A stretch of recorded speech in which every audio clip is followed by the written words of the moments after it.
Vous recherchez une école de référence pour une double formation universitaire et professionnelle de qualité? Voici l'opportunité à ne pas rater. L'École supérieure d'administration, d'économie, de journalisme et des métiers de l'audiovisuel ESAE vous offre des programmes d'enseignement en licence et en master orientés vers l'emploi qui font d'elle une référence à travers les filières de l'administration générale et territoriale, l'administration du travail et de la sécurité sociale, droit, diplomatie et relations internationales, administration hospitalière, universitaire et intendance, journalisme et métiers de l'audiovisuel et toutes les filières des sciences de gestion. Une seule adresse, www.esae.bj. Rendez-vous dès maintenant sur nos campus ESAE Bedjromende au numéro 90 93 65 21 ou au numéro 98 98 14 00. Paracourt sur le numéro 52 46 12 12. Aboumé-Calavi au numéro 52 88 44 44. Akpata au numéro 52 88 33 33. ESAE, l'excellence à un nom. Bonjour à toutes et à tous, bon réveil dominical, bienvenue sur l'invité. Fidèle ami internaute, très fidèle à ce rendez-vous média sur ESAE TV. Ce dimanche, avec ma collègue Billy Gaïlaïbi, on reçoit pour vous Maître Renaud Agbojo. Il est avocat au barreau du Bénin. Il est le conseiller juridique du parti politique Les Démocrates. Il est l'un des conseils de Rekia Madougou et l'avocat personnel de l'ancien président Thomas Boniaï qui est l'actuel président du parti politique Les Démocrates. Avec Renaud Agbojo, ce dimanche, on va faire le tour de l'actualité politique nationale, notamment les propos de Maître Adrien Roumbédi qui font couler beaucoup d'encre et de salive. On n'occultera pas également ceux de l'ambassadeur du Bénin près le Niger, Gildas Agonkan, qui a tenu des propos à Gaïa qui suscitent des commentaires au sein de l'opinion publique nationale et internationale. On parlera également de l'interdiction des activités et meetings du parti politique Les Démocrates. On n'occultera pas également de faire quelques commentaires sur ce débat soulevé par des citoyens, notamment sur la problématique d'éventuelles nouvelles républiques actées par la Constitution modifiée en 2019 et avec une possibilité d'éligibilité de Patrice Talon pour 2026. Bonjour à vous, Maître Renaud Agbojo. Bonjour, M. Kader. Ça fait un sacré bail par ici. Je confirme. Merci d'être dans nos murs. Bilaibi, bonjour. Bonjour, Kader. Merci. Bonjour, M. Agbojo. Bienvenue sur notre plateau. Bonjour, madame. Merci de l'invitation. Nous allons démarrer l'émission par les interdiction d'activités et meetings du parti Les Démocrates. Dimanche dernier, ils étaient à Aboumé-Calavi pour un meeting pour rencontrer les militants et ils ont été empêchés par la police, selon ce qu'ils ont dit. Mais la mairie parle de défaut d'autorisation. On aimerait avoir votre avis par rapport à la situation. Alors, je m'exprime sur le sujet pour la première fois de manière publique depuis que les multiples interdictions en cours sur l'ensemble du pays. Nous n'allons pas seulement nous limiter au cas de Tankoué de la semaine dernière, mais je crois que c'est très regrettable. Mais au-delà de ce que ce soit regrettable, ce sont des actes assez graves qui violent l'ensemble des différents textes de la République, notamment et principalement la loi fondamentale. Vous savez quoi? L'article 25 de la Constitution du Bénin, la Constitution révisée du Bénin, précise bien que l'État reconnaît dans les conditions fixées par la loi la liberté d'aller et de venir, la liberté d'association, de réunion et de manifestation. L'article 26 toujours de la Constitution précise que l'État garantit à tous les citoyens l'égalité devant la loi. Je poursuis toujours au niveau de l'article, toujours au niveau de la Constitution, pour parler de l'article 35 de la Constitution qui dit en substance que les citoyens chargés d'une fonction politique ou élus à des fonctions politiques doivent accomplir leurs charges avec compétence, avec loyauté, avec probité et évidemment sans discrimination.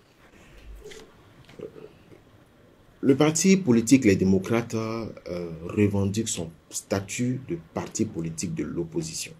C'est un parti politique qui est représenté à l'hémicycle et dispose de 28 députés. C'est un parti donc qui est en règle avec les lois de la République en termes d'existence légale. Et lorsque je vise les dispositions de l'article 16 de la loi portant statut de l'opposition, il est dit que les partis politiques d'opposition, à l'occasion des réunions et manifestations publiques qu'ils organisent, prennent les dispositions pour éviter tout trouble à l'ordre public. Mais pour ce faire, ils bénéficient de l'assistance d'ordre et de sécurité publique. Ça veut dire quoi? Que la loi reconnaît aux partis politiques d'opposition de bénéficier des services d'ordre et de sécurité publique. Les différents droits que je viens de vous citer, le droit de manifester, le droit de réunion, le droit d'aller et de venir, le droit de manifestation publique, sont des droits civiques. Ce sont des libertés reconnues par la loi fondamentale et garanties par le pacte international sur les droits civils et politiques. Mais lorsque les droits civils, les droits politiques ne sont pas respectés, on ne viole pas seulement la Constitution, on ne viole pas seulement la loi sur portant statut de l'opposition, on ne viole pas seulement la charte des partis politiques qui dit en substance que ce sont les partis politiques sans distinction qui animent la vie politique. Oui, mais l'opposition a le droit, certes, de militer et tout ça, mais la mairie, elle dit qu'ils n'ont pas eu d'autorisation. Oui, j'en viens. La loi dit que lorsque ces fonctionnaires, qu'ils soient maires, qu'ils soient préfets, parce que je dis préfet, c'est une fonction politique, mais c'est une fonction d'un élu politique. La loi dit qu'ils doivent exercer leur fonction en toute, avec loyauté, avec probité, avec, avec compétence. Mais dites-moi, je voudrais savoir si depuis 2016 à 2025 aujourd'hui, Oui. Est-ce qu'une seule activité, une seule manifestation publique, une seule réunion publique d'un parti de la mouvance, je veux citer l'UPR, où le BR a été refusé au Bénin par un seul maire. Je voudrais mettre au défi un maire qu'il me produise un acte public pour dire, lui, en tant que maire, il a refusé tel jour, à telle heure, au parti UPR ou au parti BR, une manifestation dans une rue, dans un espace public ou dans un espace privé. Vous n'en trouverez pas. Ça veut dire que la discrimination est caractérisée. Et dès lors que la discrimination est caractérisée dans le traitement des citoyens, on tombe sous le coup des dispositions pénales que sont l'article 268 qui dit clairement que toute personne qui porte atteinte à la liberté et aux droits civiques dans le cas de l'exercice de ses fonctions, et il est bien précisé que ce sont les responsables politiques à divers niveaux ou des personnes qui sont chargées de missions de service public qui, lorsqu'elles portent atteinte aux libertés ou, comment on appelle ça, aux droits civiques, tombent sous le coup de la loi pénale et peut être poursuivis et risquent des condamnations allant de 2 mois à 5 ans de prison. Mieux, l'article 371 et 372 du même code pénal, voté en 2018, ce n'est pas une disposition qui existait avant, qui a été votée, qui a été promue en 2018, dit également en substance que l'abus d'autorité dans le traitement des autorités élues ou qui exercent des fonctions politiques, y compris les commissaires de police, en cas d'abus d'autorité, lorsqu'il y a arbitraire, lorsqu'il y a discrimination, peuvent être poursuivis pour abus d'autorité et sont passibles d'une condamnation. Je ne vois pas comment le maire de la commune d'Abomey-Calavi, le maire de la commune de Ouaké, je ne vois pas comment les préfets de la Donga, les préfets du Zou, parce qu'il y a le cas de Semepouli, il y a le cas de Djidja, justement, Djidja dans le Zou. Dans le Zou, il y a ces cas-là. Je ne vois pas comment ces autorités à des fonctions politiques peuvent échapper aux dispositions de l'article 268 ou 371 du Code pénal. Mais ce n'est pas parce que le Parti Les Démocrates n'a pas usé de ces dispositions-là depuis qu'ils vont penser qu'ils vont agir impunément. Mais quand vous parlez, on a l'impression qu'il y a du favoritisme, en fait. Ce n'est pas nous qui le disons, ce sont des faits. Si vous avez pu deviner qu'il y a qu'il y a du favoritisme, ça veut dire que c'est tout comme, c'est ce qui est. Nous n'inventons pas des faits. Donc, il y a du favoritisme. Il y a de la discrimination. Alors, Renaud Agodjo, lorsqu'on vous écoute si bien et que vous plantez le décor en exposant un peu les faits, on a même de se poser la question de savoir, est-ce que préalablement, le Parti politique Les Démocrates, conscient du fait qu'il est un parti politique d'opposition et qu'en politique, tous les coups parfois sont permis, est-ce que les dispositions nécessaires sont prises lorsqu'il s'agit d'une activité politique? Est-ce que les demandes d'autorisation conséquentes sont envoyées? Est-ce que lorsque l'autorité répond au courrier envoyé, est-ce que la réponse conséquente est envoyée automatiquement? Est-ce que vous n'y allez pas parfois dans la toge de méfiance politique?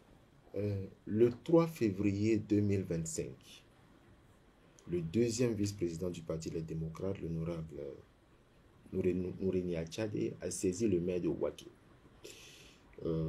dans le cadre de ses activités de reddition de comptes de députés à l'Assemblée nationale, l'informant qu'il comptait organiser une manifestation de reddition de comptes à ses militants dans la commune de Ouaké et a souhaité que les dispositions, conformément à l'article 16 de la loi portant statut de l'opposition, soient appliquées et donc que les forces de sécurité et de défense, les forces de sécurité publique soient mises à la disposition du parti, les démocrates, pour prévenir toute forme de trouble, encore qu'il n'y en avait même pas. Il n'y avait aucune crainte qu'il y ait des troubles. Vous savez, la réponse qui a été adressée par le maire de Ouaké au député Nouréni Achadé, c'est une interdiction. Il a répondu en substance: Monsieur le député, j'ai reçu votre demande de manifestation à telle date. Je ne vous y autorise pas.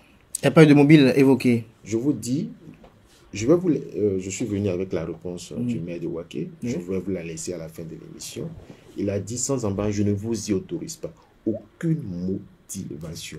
Il n'a même pas précisé que non, pour telle raison, pour risque de trouble à l'ordre public, en raison de ce que vous n'avez pas respecté telle formalité, je ne vous y autorise pas.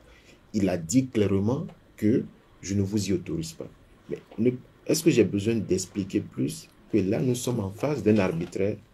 Non. Un arbitraire, mais lorsque le maître... Lorsque des fins politiques, parce qu'il est évident que le maire qui refuse une manifestation publique du parti de l'opposition, les démocrates, est membre d'un des deux partis de la mouvance. Donc, alors qu'il oublie qu'il exerce une fonction républicaine. Être maire, c'est une fonction publique, même si c'est un élu, mais à partir du moment où il est maire, il est le maire de tous les ressortissants de la commune de Ouaké. Il n'est pas le maire des militants UP et BR de Ouaké. Alors, sur le cas de Ouaké, j'ai bien envie de vous poser la question de savoir, est-ce que lorsque cette réponse a été adressée à l'honorable Nouréni Achadé, est-ce qu'il a cherché de se rapprocher de l'administration communale pour s'enquérir de l'éventuel mobile de cette interdiction? Mais monsieur Kader, je vous ai dit que la réponse du maire... Justement, il n'y a eu aucune notification. Il y a eu une notification du refus. Oui, mais pas le refus ne comportait pas de mobile. Justement. Mais pourquoi voulez-vous que j'aille demander de manière verbale un refus qui n'a pas été justifié par un écrit? Est-ce que dans la Donga... C'est peut-être que la décision venait du plus haut. Est-ce que dans la Donga, dans l'Ouémé, dans l'Atlantique, c'était le même procédé? Non, vous savez, les procédés peuvent ne pas être les mêmes, mais ils aboutissent à la même finalité. C'est-à-dire quoi? Empêcher la tenue de manifestations publiques et pacifiques du Parti Les Démocrates. À aucun moment, à toutes ces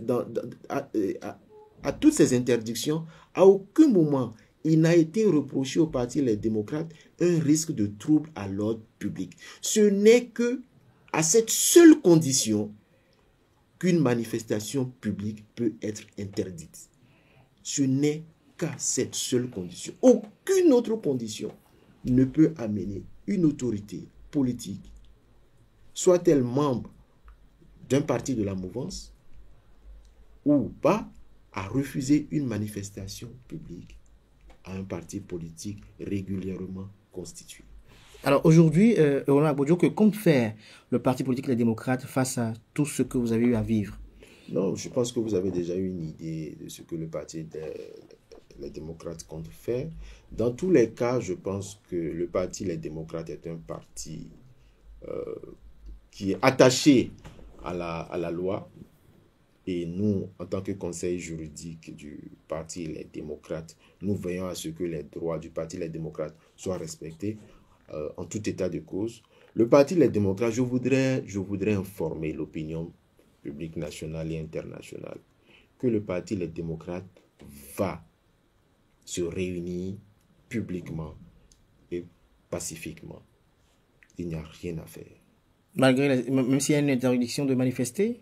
Nous allons vaincre ces interdictions de manifester. Vous allez vaincre ces interdictions. Tout à l'heure, vous avez dit que Noureno Tchadé voulait effectuer une reddition de comptes, qui est une opération régalienne d'un député en exercice. Est-ce que, au niveau du Parlement, la situation a été exposée? Je n'ai pas compris votre question. Est-ce que Noureno Tchadé, par exemple, en tant que parlementaire, a exposé ce qu'il a vécu, cette situation-là, au sein de l'hémicycle en tant que parlementaire? Parce que c'est une prérogative régalienne du député d'aller au contact de ses mandats, de leur rendre compte. Mais la loi ne dit pas que lorsque le député est interdit de se réunir ou de réunir ses militants, il doit aller se plaindre à l'Assemblée nationale. Vu qu'on est dans un champ politique. La loi a prévu les suites judiciaires à donner aux refus qui sont arbitraires, aux refus qui sont discriminatoires. Donc, le Parti Les Démocrates, en son sein, appréciera ou est en train d'apprécier les suites judiciaires à donner à toutes ces interdictions arbitraires et discriminatoires. Donc, pour vous, même s'il y a encore une interdiction, vous allez vaincre cette puisque la loi permet de le faire. Nous allons user des voies de recours que la loi met à la disposition des parties victimes d'arbitraire et de discrimination. Comme voie de recours? Non, mais se plaindre à l'autorité? Vous allez constater dans les jours à venir. Je dis que le Parti Les Démocrates, conformément à la loi, va vaincre, et je le dis avec beaucoup d'assurance, va vaincre les interdictions arbitraires et discriminatoires. J'insiste sur le mot arbitraire et discriminatoire. Je ne dis pas que le Parti Les Démocrates va violer la loi. Je dis le Parti Les Démocrates va vaincre les interdictions arbitraires et discriminatoires qui viennent de toutes parts, des maires, des préfets et des agents des forces de sécurité. Au cours de cette émission, on parle également de Nouvelle République. Vous en avez entendu parler depuis plusieurs semaines déjà. Il y a des appels il y en a qui parlent de Nouvelle République, il y en a qui parlent de troisième mandat. Selon vous, Patrice Talon travaille-t-il pour aller à un troisième mandat, ou est-ce qu'on est en train d'aller à une Nouvelle République? Non, je ne dirais pas. Est-ce qu'on est en train d'aller à une Nouvelle République? Est-ce qu'on est dans une Nouvelle Voilà, République? je préfère alors cette question. En fait, avant de répondre à cette question, il faut déjà faire l'état des lieux. À qui profite la polémique? Dites-moi, madame. Monsieur Kader. À qui profite la polémique de la nouvelle ou de la Nouvelle République? Évidemment, au chef de l'État. Mais qui a toujours martelé qu'il ne fera pas un troisième mandat. Il a toujours dit à la dernière fois qu'il l'a dit, c'était quand? Madame, la dernière fois que le chef de l'État a dit qu'il ne fera pas un troisième mandat, c'était quand? Le porte-parole du gouvernement, monsieur l'a également dit. Le grand frère Wilfried Ndoumbédi, que je salue au passage, a dit à sa dernière conférence de presse après le Conseil des ministres, lorsque les journalistes lui ont posé la question de savoir ce qu'il pensait sur les appels à un troisième mandat, est-ce que vous n'avez pas remarqué que le discours a varié? Comment il a varié? Avant, il disait que lui ne viendra pas être celui qui va porter le message du troisième mandat. Mais le discours, il a varié la dernière fois. Qu'est-ce qu'il a dit maintenant? Il a dit que c'est flatteur pour le chef de l'État. Il a dit que des citoyens, que des Béninois appellent au troisième mandat. Ce sont des messages qui sont flatteurs. Vous savez, nous sommes dans un glissement. C'est un glissement. En politique, on appelle ça le glissement. Lorsqu'on veut aller à une modification constitutionnelle, il y a le discours officiel. Mais on prépare les esprits et on fait... c'est comme en cas d'atterrissage d'un avion. Il y a une stratégie d'atterrissage qu'on appelle atterrissage par escalier. Voilà. Donc, on peut considérer que la stratégie... il peut le dire, il peut l'avoir dit aussi de bonne foi en disant que c'est flatteur, mais le moment est très mal choisi. À moins d'un an des joutes électorales générales, je pense que c'est très attentatoire à la stabilité politique et selon et de notre pays que de dire que c'est flatteur. C'est flatteur.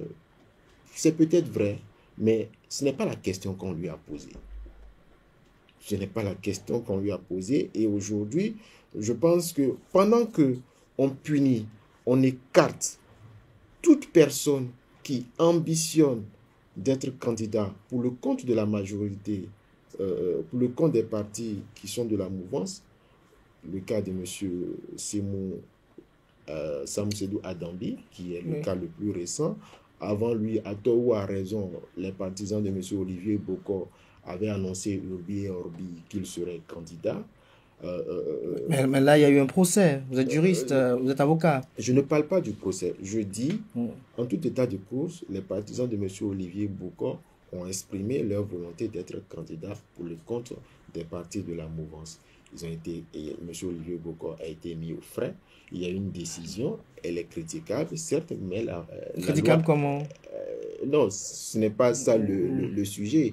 Il n'a pas bénéficié d'une défense. Donc, quand je dis elle est critiquable, vous comprenez ce que je veux dire. Mais c'est une décision de justice. Donc, en dehors de M. Olivier Bokor, de M. Samusedou Adambi, il y a d'autres personnes qui ont été écartées aussi par le passé. Vous avez le cousin du chef de l'État, M. Johannes Dagnon, qui a bénéficié d'un certain nombre d'appels à son profit pour qu'il soit le candidat aussi de la majorité. Il a aussi été victime d'une, je ne veux pas dire, il a été écarté aussi. Est-ce qu'il a été écarté ou il a subi la foudre de la discipline de groupe? Oui, mais justement, la discipline de groupe, à qui s'applique-t-elle et à qui ne s'applique pas telle? Est-ce que la discipline, dites-moi, est-ce que l'appel, je vais vous dire, le grand frère d'Istel Amoussou, que je salue également au passage, disait que le système partisan tel qu'il est conçu aujourd'hui permet de renforcer les partis politiques. Est-ce que vous pensez que M. Corvi Bertin, qui est membre du bloc républicain, lorsqu'il appelle à ce que le chef de l'État brigue, selon lui, un deuxième mandat pour la nouvelle République, est-ce que M. Bertin Corvi, qui est membre du bloc républicain, ne porte pas un coup fatal au système partisan, à la réforme du système partisan, pendant que M. Aboulaye Biotchane, qui est membre du gouvernement, ministre d'État, je crois bien, ministre d'État, ne se prononce pas, ne prend pas une décision. Président du BR. Le président du BR ne prend pas une sanction contre M. Bertin Corvi, comme il l'a fait pour M. Samusedou Adambi, qui lui était ministre au gouvernement. Soit il a peur de la réaction du président Patrice Talon s'il sanctionne M. Bertin Corvi, ou bien il a l'accord tacite ou express du président de la République. C'est pour ça qu'il ne sanctionne pas M. Bertin Corvi. Et selon vous pensez qu'il mérite une sanction? Est-ce que Patrice Talon est en train de préparer un nouveau mandat? Non, la question n'est pas de savoir si le président de la République est en train de préparer un nouveau mandat. La question est de savoir est-ce qu'il est en capacité juridique de le faire. Pour l'instant, c'est non, c'est sans équivoque. 2019, c'est sans équivoque. Oui, 2019, il n'y a pas une nouvelle République qui a été actée par les modifications constitutionnelles opérées. Ce n'est pas moi qui le dis, c'est la modification, c'est la révision de 2019 qui le dit. En son article 2 qui dit la présente modification de la Constitution ne crée pas une nouvelle Constitution. Est-ce que le législateur est habilité à dire cela dans le texte? Est-ce que ça relève de ses prérogatives? Qu'est-ce qui ne relève pas de la prérogative du législateur, dites-moi? Non, moi je vous pose la question. Qu'est-ce qui ne relève? Non, si vous savez ce qui ne relève pas de la prérogative du législateur, dites-moi. Encore que la révision de la Constitution a été déclarée conforme à la Constitution ou a été déclarée conforme à la loi. La forme du mandat, par exemple, avait été dit autrefois, selon une jurisprudence de la Cour constitutionnelle, que pour toucher à la durée du mandat, il faut forcément retourner au constituant originel qu'est le peuple. Mais on a vu, par exemple, qu'en 2019, par exemple, on a eu à donner, on a modifié le mandat en cours de Patrice Talon sans quand même faire recours au peuple, en réalité. Oui, mais quelle est la conséquence alors de cela? Est-ce que vous êtes en train de dire que le mandat qui est en cours du président de la République est anticonstitutionnel? Non, moi je vous Non, pose non, une question. non, vous savez, les questions ou les développements ont des conséquences, c'est vous qui le dites. Donc, si vous estimez qu'on a touché à la Constitution, on a touché au mandat du président, Non. on l'a prorogé de 45 jours en violation de la Constitution, ça veut dire que vous êtes en train de dire que le mandat du président de la République en cours est anticonstitutionnel.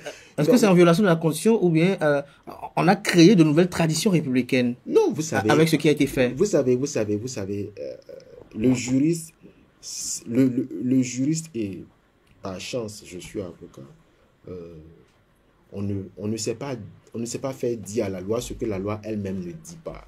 Vous savez, en France, entre 1958 et 2024, il y a eu 25 révisions de la Constitution. Je ne sais pas si vous me suivez, monsieur Taylor. Oui, très bien.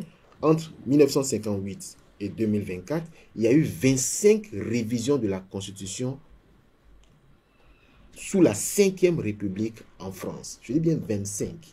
Dites-moi, entre 2019 et 2024 au Bénin, il y a eu combien? Ou entre 1990 et 2024, il y a eu combien de révisions de la Constitution au Bénin? Il y a eu une seule révision de la Constitution au Bénin.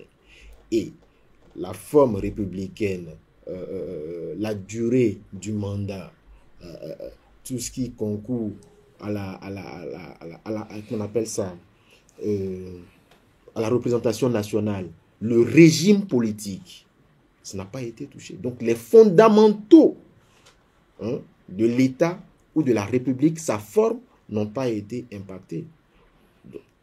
Et la loi constitutionnelle elle-même en vient à conclure que la modification présente ne crée pas une nouvelle constitution.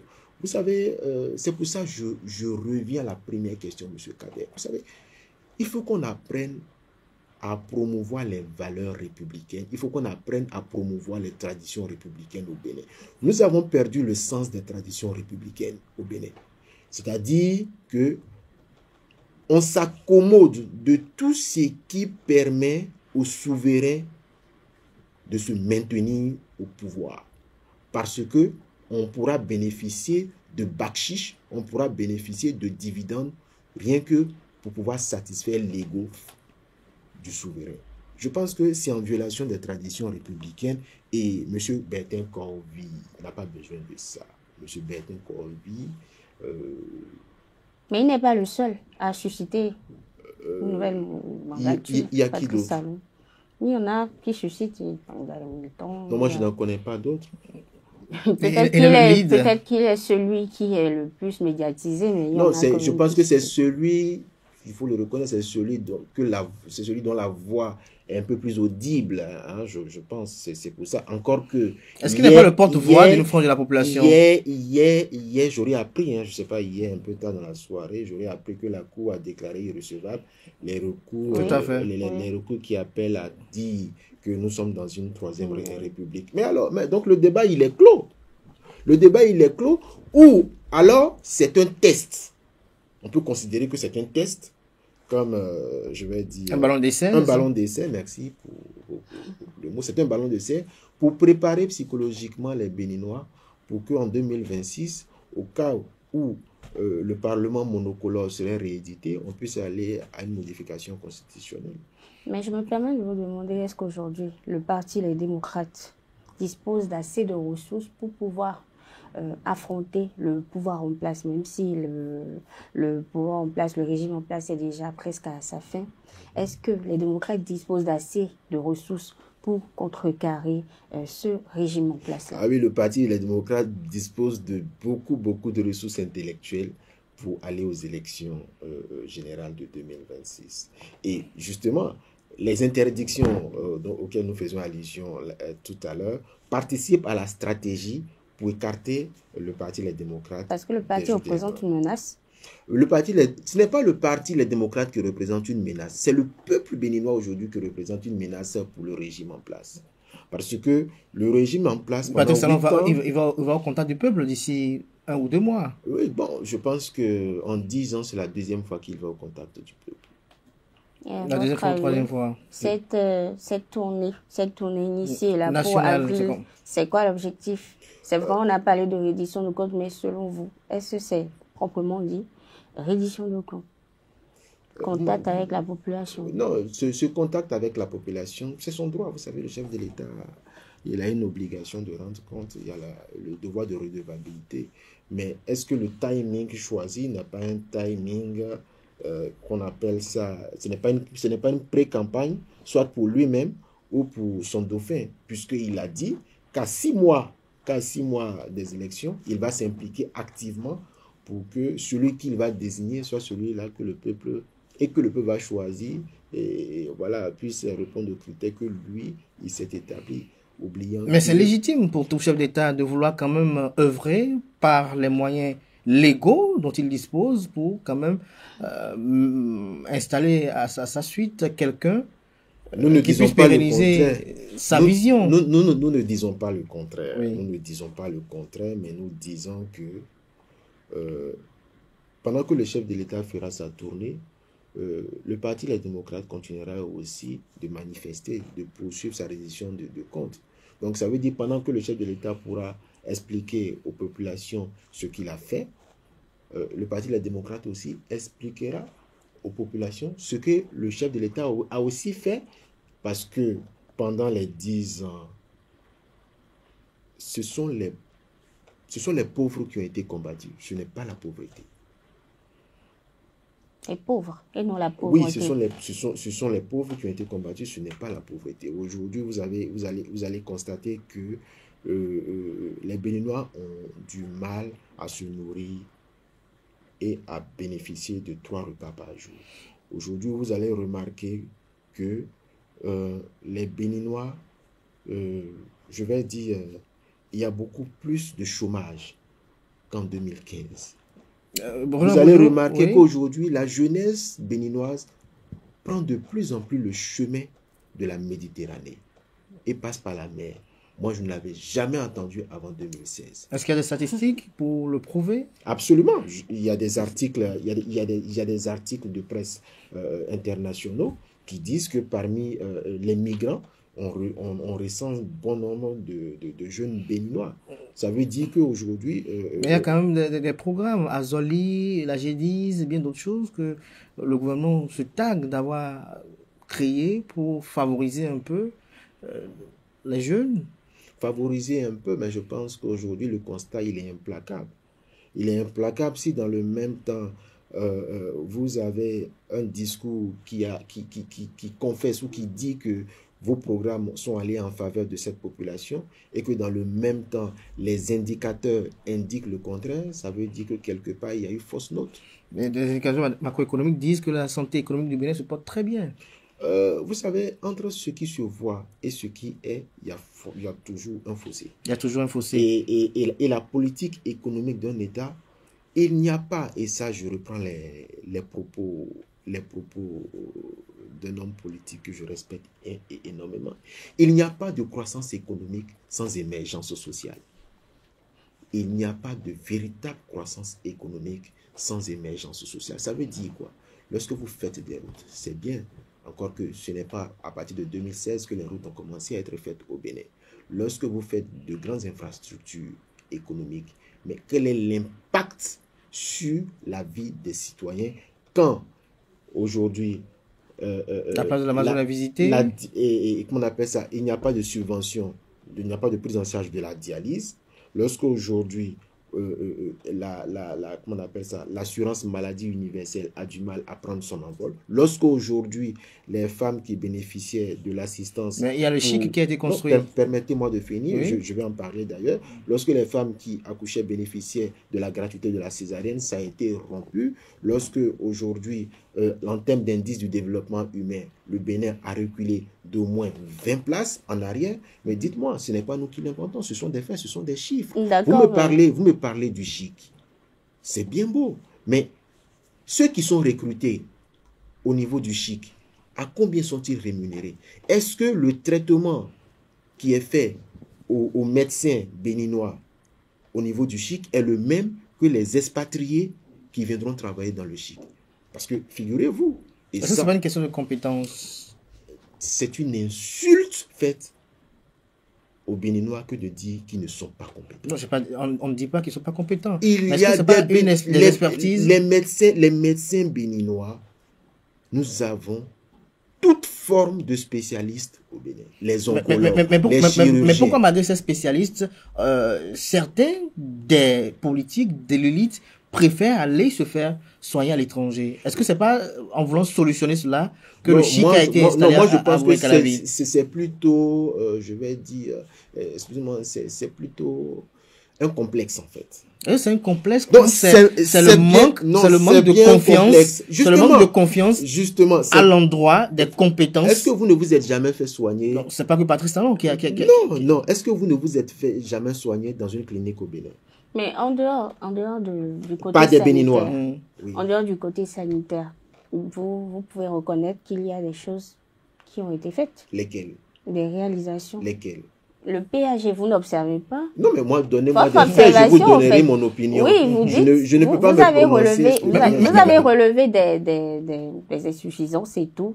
Est-ce qu'il n'y a pas des choses réalisées par... Il n'y a rien d'admirable sur Patrice Talon à apprécier positivement? Vous savez, il n'a pas... Un parti politique de l'opposition a vocation à faire en sorte d'exercer le pouvoir d'État. Ceux qui estiment que le président Patrice Talon n'a fait que des choses bien sont là. Vous avez M. Bertin Corvi qui est là, M. Distel Amoussou qui sont là. Vous n'êtes pas là pour ça. Je ne suis pas là pour ça. Je suis là pour dire en quoi ce qui a été fait a été mal fait, pour que, si cela est possible, on puisse l'ajuster. C'est ça ce qu'un parti politique d'opposition a vocation à faire. Ok. On parle aussi des récentes déclarations de Maître Adrien Ngwedi, l'un des sages du parti l'Union progressiste Le Renouveau. Comment avez-vous accueilli ces propos?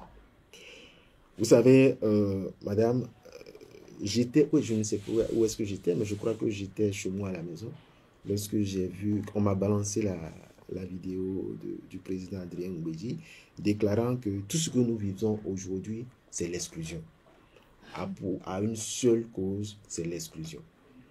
Il faut que les prisonniers politiques sortent. Il faut que les exilés politiques rentrent. Mais vous savez, quand on est... Cette déclaration vous conforte au niveau de les démocrates? Non, quand on sait qu'il fait partie c'est Maître Adrien Ngwedi, qui est l'un aussi des grands partis de la mouvance, et qu'il fait une telle déclaration, vous voyez ça comment? Vous savez, d'abord, je ne vais pas m'exprimer en tant que... Sur cette question, permettez-moi d'abord de m'exprimer en tant que citoyen, en tant qu'avocat. Avocat de Mme Rekiat Matou, d'abord. Et s'il serait indécent... Comment elle se porte aujourd'hui? Il serait indécent de ne pas évoquer le cas de Mme Rekiat Madougou après cette déclaration du président Adrien Ngwedi. Je voudrais implorer les mânes de nos ancêtres pour appeler à ce que le président Adrien Ngwedi ait une longue vie. Je voudrais invoquer les mânes de nos ancêtres à prier, et tous les Béninois à prier pour le président Adrien Ngwedi. Parce que ce qu'il a dit, dans sa position actuelle, il faut avoir un courage indien pour pouvoir le dire, quand on sait l'autoritarisme avec lequel le chef de l'État tient ces deux partis. Il faut vraiment saluer ce courage. À 83 ans, il a pu le dire et il a assumé pour dire tout ce à quoi on assiste est dû au fait de l'exclusion. Cela me conforte, mais ce n'est pas une fin en soi. Ce n'est que la logique. Ce n'est rien d'autre, ce n'est que la logique. Qu'est-ce que Mme Rekiat Madougou a fait? Est-ce qu'elle a tué? Est-ce qu'elle a volé l'argent public? Est-ce qu'elle a appelé à l'assassinat d'un homme politique? Qu'est-ce qu'elle a fait de si grave pour que le chef de l'État, parce qu'aujourd'hui, la seule difficulté, la seule personne qui s'oppose à la libération de Mme Rekiat Madougou, c'est le chef de l'État. Ayons le courage de le dire. Pourquoi vous dites le chef de l'État, intitulé personnel? C'est le chef de l'État. Il y a une décision de justice qui l'a condamné. Il y a une décision des Nations Unies qui ont appelé à sa libération. Il y a une décision des Nations Unies, du groupe de travail des Nations Unies sur la détention arbitraire, qui est une émanation du Conseil des droits de l'homme des Nations Unies, auquel le Bénin appartient, et qui a invité les autorités béninoises non seulement à libérer Mme Madougou, à l'indemniser, mais à ouvrir une enquête sur les conditions de son arrestation arbitraire. Mais qu'est-ce que le Bénin cherche au Conseil des droits de l'homme des Nations Unies s'il n'est pas capable de respecter les décisions des Nations Unies? Qu'est-ce que le Bénin cherche au Conseil des droits de l'homme des Nations Unies s'il n'est pas capable de respecter une deuxième fois un avis du groupe de travail qui appelle à la libération de M. Joël Aïvo? Qu'est-ce que le Bénin cherche là-bas? Quel message il envoie lorsque il s'obstine à maintenir injustement des citoyens de très haute qualité en détention, si ce n'est pas que cette détention-là profite à quelqu'un? À qui? Oui, c'est la question à laquelle je voudrais inviter les Béninois à répondre. Est-ce que la détention aujourd'hui de Mme Ricard Madougou et de M. Joël Aïvo est encore nécessaire? Et c'est pour cela que je voudrais... Non, attendez, monsieur Kader, attendez, monsieur Kader. Une volonté politique. J'en viens, je vais vous faire un petit raisonnement. Mme Ricard Madougou a été arrêtée le 3 mars, a été interpellée arbitrairement le 3 mars 2021. Le professeur Joël Aïvo a été interpellé en avril 2021. Tous deux étaient candidats pour briguer la magistrature suprême en 2021 contre le candidat Patrice Talon. Monsieur Olivier Bokor a été arrêté pour des faits présumés de coup d'État. Il y a une décision. Lui aussi, il était candidat à l'élection présidentielle de 2026. Mais si on n'a pas l'intention d'aller à un troisième mandat, pourquoi on ne libère pas Mme Ricard Madougou? Pourquoi on ne libère pas M. Joël Aïvo? Parce qu'en tout état de cause aujourd'hui, si le président de la République estime qu'avant son départ en 2026, il faut qu'il crée les conditions d'une réconciliation, les conditions d'un renforcement de l'unité nationale, les conditions d'un apaisement, parce qu'il est à l'atterrissage. S'il estime qu'il a bien fait et que les populations le lui reconnaissent, donc il n'y a aucune crainte à libérer des adversaires politiques. Il n'y a aucune crainte. Donc moi, et quelqu'un me l'a dit, et je le dis, quelqu'un me l'a dit à l'étranger, un journaliste de très haute qualité que j'ai rencontré lors d'une interview et qui me l'a dit en off. Et j'ai bien peur que les faits aujourd'hui lui donnent raison. Il a dit que lui, il ne comprend pas pourquoi Mme Ricard Madougou est maintenue en détention jusqu'en 2023. Qu'il a le sentiment que si Mme Ricard Madougou n'est pas libérée jusqu'en 2023, jusqu'en 2024-2025, c'est peut-être parce que le chef de l'État vise un troisième mandat. Et que sa libération peut perturber toute forme de modification de la Constitution ou bien toute forme d'appel à un troisième mandat. Il me l'a dit. Mais je vous assure que je lui ai répondu que je ne vous crois pas. Et vous lui donnez raison aujourd'hui? Non, j'ai bien peur que cette déclaration-là qu'il avait faite à l'époque soit en train de se justifier. Donc, comment elle se porte aujourd'hui, Ricard Madougou? Mme Ricard Madougou vit la situation avec beaucoup de dignité. Vit la situation de sa détention arbitraire avec beaucoup de dignité, mais avec beaucoup de gravité. Elle prie beaucoup, elle continue de prier beaucoup, elle reçoit des messages de soutien de par le monde, des gens qui lui apportent leur affection, lui témoignent leur solidarité. Mais vous pensez que c'est normal ça, ce qui lui arrive? René Boudiou, vous êtes un acteur politique aussi, au-delà de votre manteau d'avocat personnel de Ricard Madougou. Vous êtes au niveau du Parti politique des démocrates, vous êtes même l'avocat personnel de l'ancien président Thomas Bouniaï qui dirige le Parti politique d'opposition Les démocrates. Lorsqu'on suit à l'instant votre argumentaire, on déduit que le nœud gordien de la détention de Ricard Madougou, selon vous, c'est le président Patrice Talon. Est-ce qu'il n'y a pas des démarches politiques que vous pouvez entreprendre à l'effet de toucher Patrice Talon autrement? Vous savez... En dehors de tout ce qui a été fait sur le plan juridique de part et d'autre, parce que Ricard Madougou est en prison aujourd'hui sur le plan de droit avec des infractions commises selon la justice béninoise. Alors, politiquement, si vous estimez que c'est une décision politique, alors politiquement, qu'est-ce qui est fait? Est-ce que vous avez baissé la garde aujourd'hui? Est-ce que vous avez baissé les bras aujourd'hui? Est-ce qu'aujourd'hui, vous continuez de mener des actions politiques, purement politiques, de façon furtive à l'endroit de Patrice Talon pour obtenir gain de cause? Je vais vous dire pour la première fois, je le dis à la face du monde pour la première fois, il y a eu des actions. Il y a eu des actions privées, officieuses, qui ont été faites à l'endroit du chef de l'État. Mais de personnes même insoupçonnées. Tout en tenant considération de son rapport de force. Absolument. Il a forcément posé des conditions. Je ne vais pas aller dans les détails. Mais le retour que nous avons toujours eu, c'est que le chef de l'État est toujours braqué quant à la libération de Mme Brigitte Madougou. Mais il l'a même dit.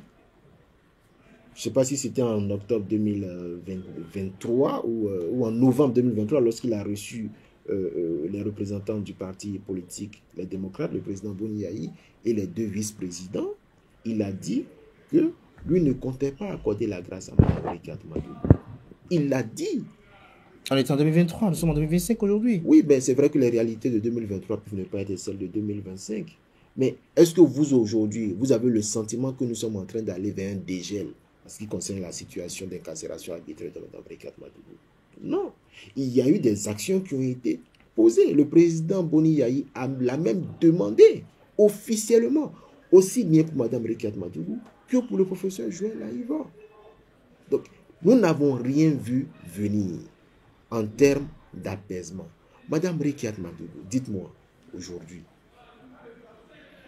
quelle crainte le chef de l'État peut avoir quant à sa libération en termes, je vais dire, d'impact négatif sur sa gouvernance à moins d'1 an ou à 1 an de la fin de son mandat. De toute façon, nous sommes en politique, on va observer. Oui, par Billy rapport Galaïli. à Adrien Roubedi, maître Adrien Roubedi, selon vous, est-ce que cette sortie-là, cette déclaration-là, normalement en tant que sage du parti EPR, le renouveau, il ne devrait pas parler comme ça selon beaucoup de critiques. Est-ce que ce n'est pas pour des raisons d'intérêt personnel qu'il s'est prononcé ouvertement comme ça? Certains disent même que c'est pour ressusciter le PRD. Est-ce que les gens se sont un peu intéressés à l'histoire politique de Maître Adrien Roubedi? Je ne sais pas si vous connaissez l'histoire politique de Maître Adrien Roubedi. Oui. Maître Adrien Roubedi a été un exilé politique. Il a été condamné à la je ne sais pas si c'est une condamnation à mort ou une condamnation à perpétuité. Il s'était exilé au Gabon pendant des années. Donc, il a connu les souffrances de l'exil. Il a connu ce que c'est que l'exclusion. Il l'a vécu dans sa chair et dans son âme. Donc, est-ce que vous pensez qu'au sein de la mouvance politique, je prends UPR et BR confondus, quelqu'un est mieux placé que Maître Adrien Roubedi pour parler de ce que l'exclusion peut causer en termes de dommages? Donc, il fait bien de le dire. Parce qu'il l'a vécu. Il fait bien de le dire parce qu'il l'a vécu. Il sait que cela ne peut pas contribuer au renforcement d'une unité nationale. Cela ne peut pas contribuer à l'apaisement d'une situation politique qui de plus en plus devient délétère. Puisque aujourd'hui, il est clair que M. Olivier Bokor, sa condamnation et celle de M. Omeki jettent un froid sur, je vais dire, la cohésion au sein des partis de la mouvance. Donc, il se dit peut-être en sage et en personne avisée que pour pouvoir peut-être même reprendre la main au sein des partis de la mouvance, il faut peut-être passer par la libération des détenus politiques. Sinon, normalement, dans un parti politique, il y a une charte, il y a des réunions, des assises qui se font quand même avant toute déclaration publique de ce genre.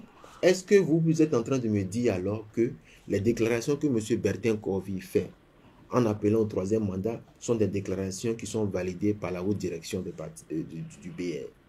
Puisque on ne peut pas reprocher au président Adrien Roubedi ce qu'il dit et ne pas le faire pour M.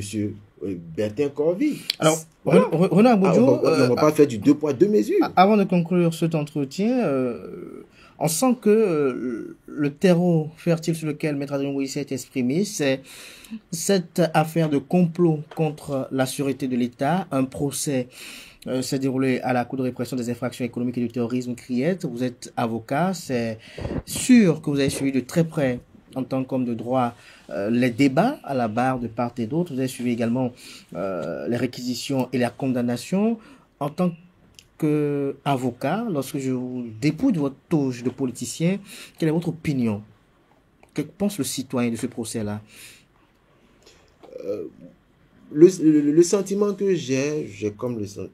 Je pense, de loin, je ne suis pas avocat dans ce dossier, mais je pense que c'est un procès qui révèle un dysfonctionnement assez grave au niveau de l'appareil d'État. Comment? Monsieur Olivier Bokor a été accusé et condamné pour atteinte à la sûreté de l'État. Mais qui est Monsieur Olivier Bokor? Dites-moi, qui est Monsieur Olivier Bokor? Un ami intime du président de la République. Comment un ami intime du président de la République peut lui faire un coup d'État? Dites-moi. Je vous repose la question. Qui est Monsieur Olivier Bokor? C'est un proche du président. Comment un proche du président peut penser lui faire un coup d'État? En fait, si vous me dites par exemple que le fils du chef de l'État veut lui faire un coup d'État, on va dire oui, c'est son fils. Il y a un lien juridique. Est-ce qu'on peut dire, par exemple, que un ami du chef de l'État avec qui il a fait le primaire ou le secondaire, l'exil et tout? L'exil. Non, je ne parle pas d'exil. Un ami du chef de l'État, vous allez comprendre, veut lui faire un coup d'État. En fait, je veux dire, quelle est la fonction de M. Olivier Bokor dans l'appareil étatique? Quelle est la fonction de M. Olivier Bokor dans l'appareil étatique? Pourquoi on en vient à dire qu'il est en capacité même de porter atteinte à la sûreté de l'État? Était-il ministre? Était-il conseiller politique? Était-il conseiller militaire? Était-il? Non, c'est pour ça que je demande. Quand je dis qui est M. Olivier Bokor? Est-ce que le procureur spécial, dans ses réquisitions, n'a pas répondu à cette interrogation? Mais c'est très grave, les déclarations du procureur de la République. Quand il dit « je vous connais », et je continue de vous connaître, ça veut dire que l'État a été géré pendant 10 ans dans du copinage. Oui. Parce que M. Olivier Bokor n'a aucune fonction officielle.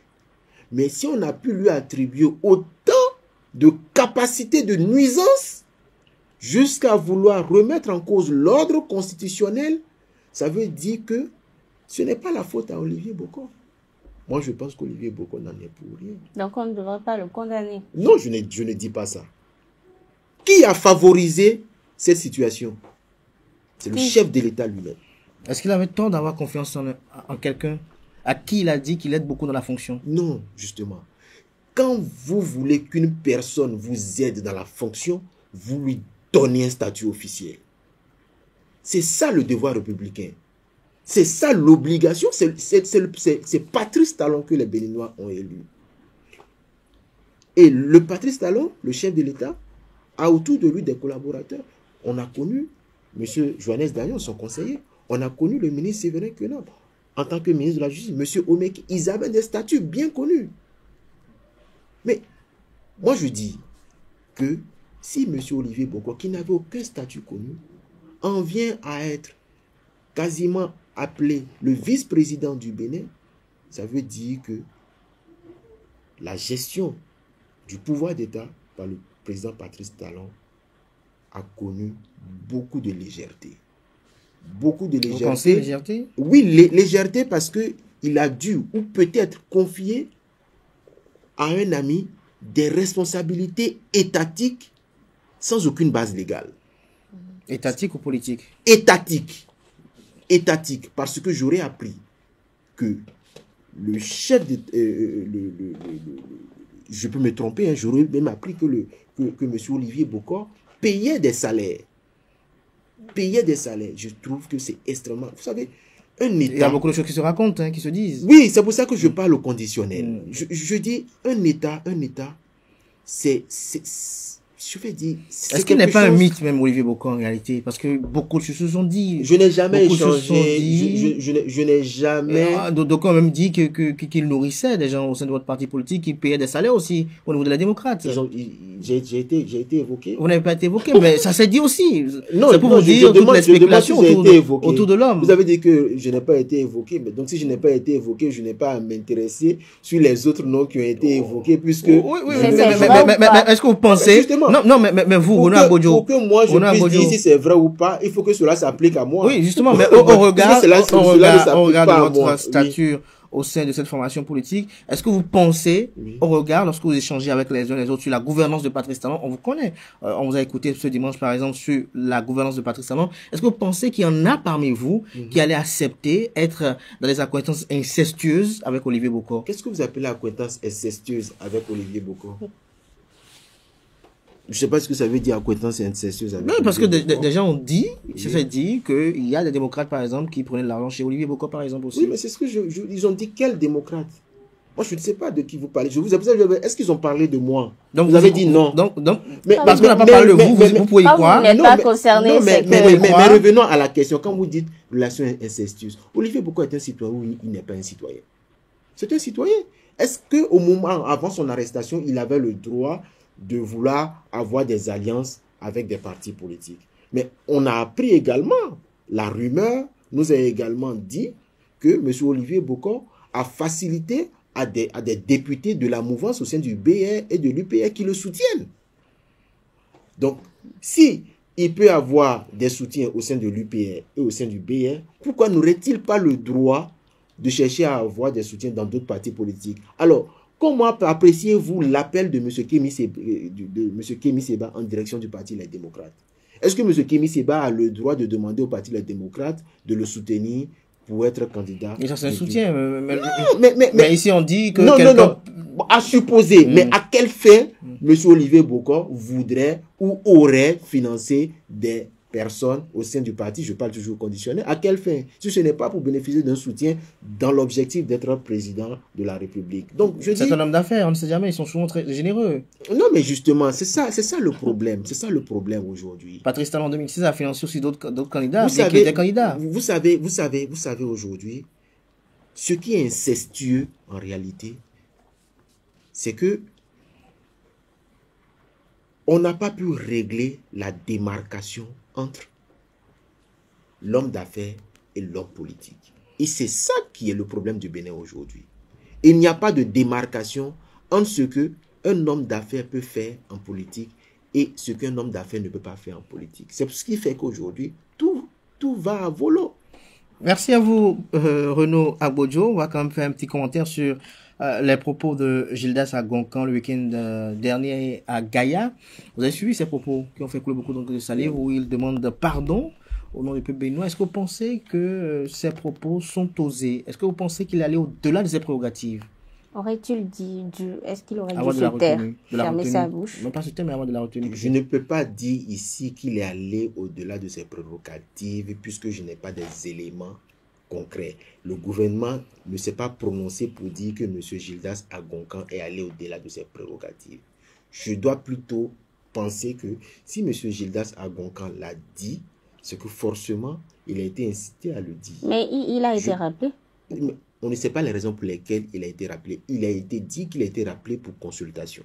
Il n'a pas été encore dit qu'il a été révoqué de son poste d'ambassadeur. Donc, les jours à venir, nous donnerons plus d'éléments. Cependant, moi, je vais vous dire, en raison de ce que la crise entre le Bénin et le Niger continue de perdurer depuis le coup d'État qui a amené au pouvoir du Niger des militaires, je pense qu'aujourd'hui, il faut féliciter M.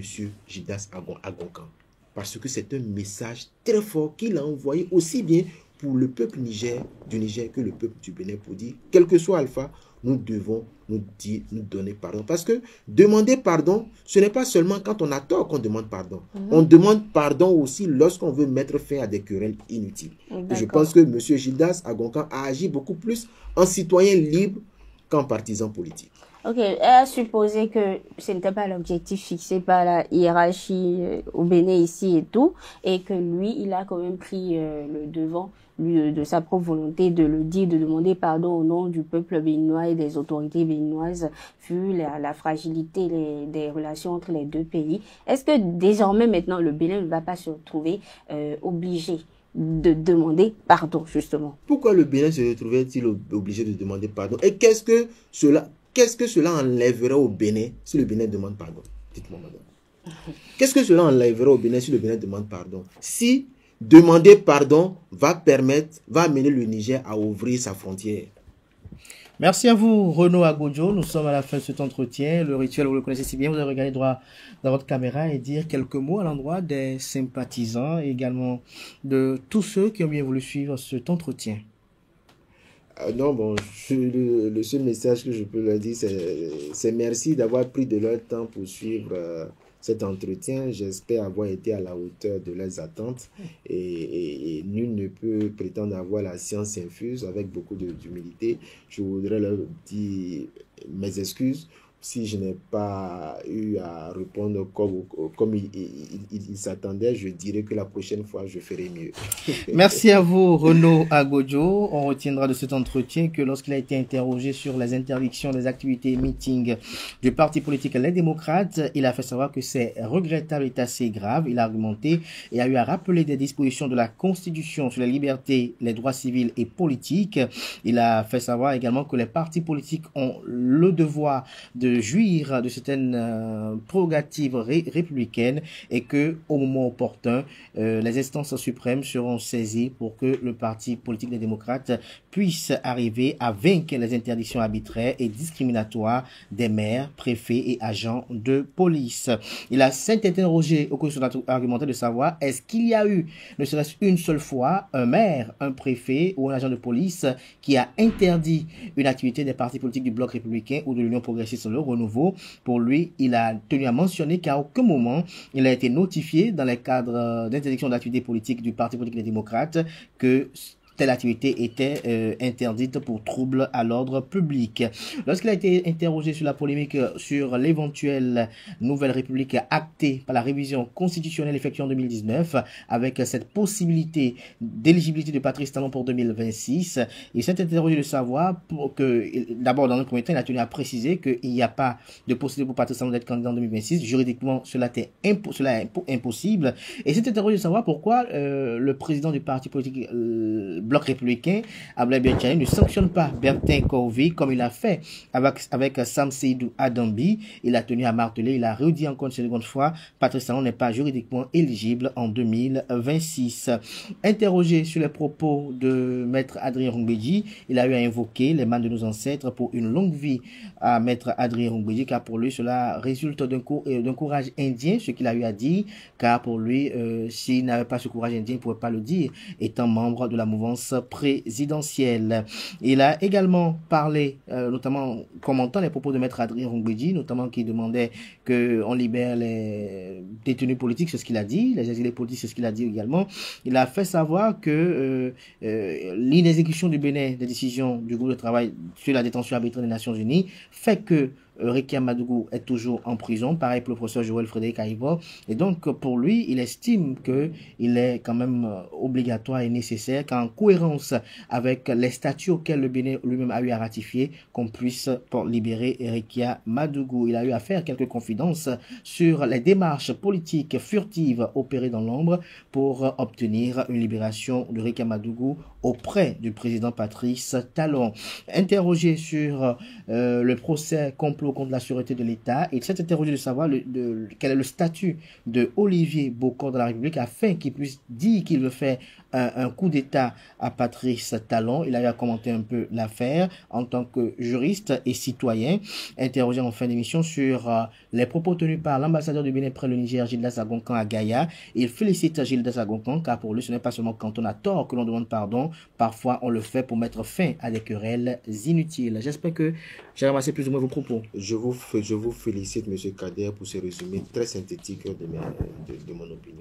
Merci à vous, Renaud Agodjo. Je rappelle que vous êtes avocat au barreau du Bénin. Vous êtes également le conseiller juridique du parti politique Les Démocrates. Vous êtes l'avocat personnel de l'ancien président Thomas Bouniaï, président du parti politique Les Démocrates.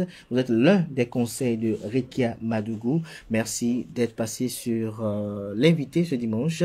À très bientôt. À très bientôt. Puisque la période s'annonce quand même très mouvementée bientôt. On va le dire. Il y a une question quand même qu'on n'a pas posée et je m'en suis voulu lorsque je faisais la conclusion. Au niveau de la démocrate, comment faites-vous pour préparer le prochain candidat ou duo de candidats de la démocrate? On a vu que vous avez ouvert les candidatures, mais qu'est-ce que cela symbolise? Non, vous savez, au Parti Les Démocrates, le Parti Les Démocrates regorge de beaucoup de qualités, de personnes de haute qualité. Les députés, les anciens ministres, les anciens collaborateurs du chef de l'État.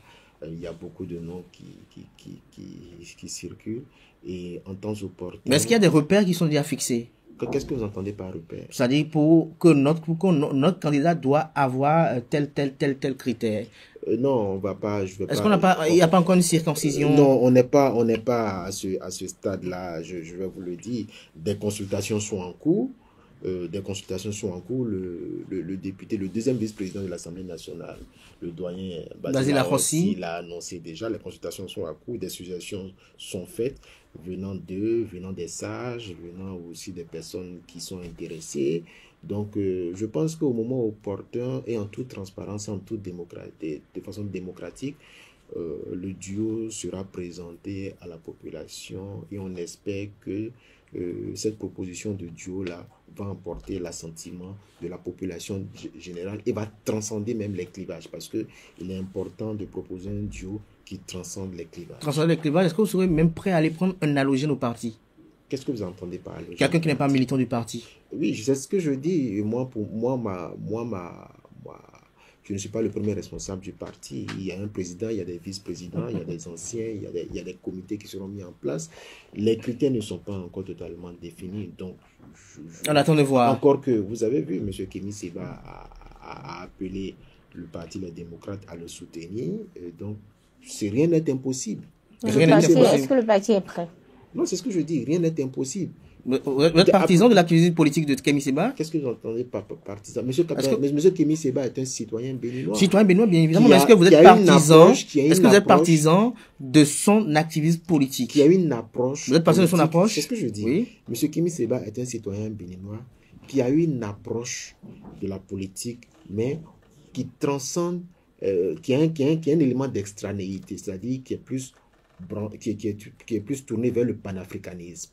Donc, je dis à l'occasion, lorsque le débat se fera de manière officielle, M. Kémy Séba sera certainement invité à nous dire en quoi pense-t-il que le soutien du Parti Les Démocrates à sa candidature apportera un intérêt pour le Parti les Démocrates. Parce qu'en tout état de cause, il appelle à une alternance en 2026, ce que le Parti Les Démocrates également, ce à quoi le Parti les Démocrates appelle, mais en termes de stratégie, parce qu'il a parlé de trois options. Oui. Voilà. Donc, si la première option est entérinée, mais elle sera forcément sous conditions lesquelles je ne sais pas. Nous n'en sommes pas à un débat. Mais je dis, M. Kémy Séba a le droit, en tant que citoyen, d'appeler le Parti Les Démocrates à le soutenir. Peut-être même, on ne sait pas, nous sommes en politique. Qu'est-ce qui vous dit qu'à la dernière minute, Kémy Séba n'aura pas le soutien du BR pour être candidat à l'élection? Ah, vous en riez? Merci. Nous sommes en politique, justement. Parce que vous avez dit tout à l'heure, monsieur Akadé. Qu'est-ce que le dit peut-être pas aussi que Roland Boni ne sera pas le candidat de la présidentielle? Attendez de répondre. Vous avez dit tout à l'heure que en politique, tous les coups sont permis. Oui. Mais si M. Kémy Séba était le candidat du pouvoir, ou le successeur, ou le dauphin de M. Patrice Talon, mais ce serait d'un génie extraordinaire. Les gens vont se dire, mais comment cela est possible? Où est-ce que les négociations étaient faites? Ce serait une entorse à la réforme du système partisan à laquelle le président Patrice Talon tient beaucoup. Non, et pourquoi? Merci. Mais le code électoral permet qu'une personne, même qui n'est pas membre du parti, soit justement permet. Mais dites-moi, le chef de l'État, il est membre de quel parti? La réforme a été faite en son temps. Non, mais aujourd'hui, il est membre de quel parti? Il vous le dira. Non, très prochainement. Non, vous savez. Oui. La loi existe pour tout le monde. Elle n'existe pas pour une partie. un excès pour tout le monde. Merci à vous, Renaud Abonio. Je rappelle que vous êtes avocat au barreau de Bénin, conseiller juridique du Parti politique Les Démocrates. C'était l'invité de ce dimanche. Merci de votre attention. Merci de votre fidélité, chers amis internautes. N'oubliez pas de prendre le rendez-vous à 19h avec Eitayo Atifa Olafa pour la grande édition du JT des JT, notamment à 19h. Merci et belle suite de programme sur ESAE TV.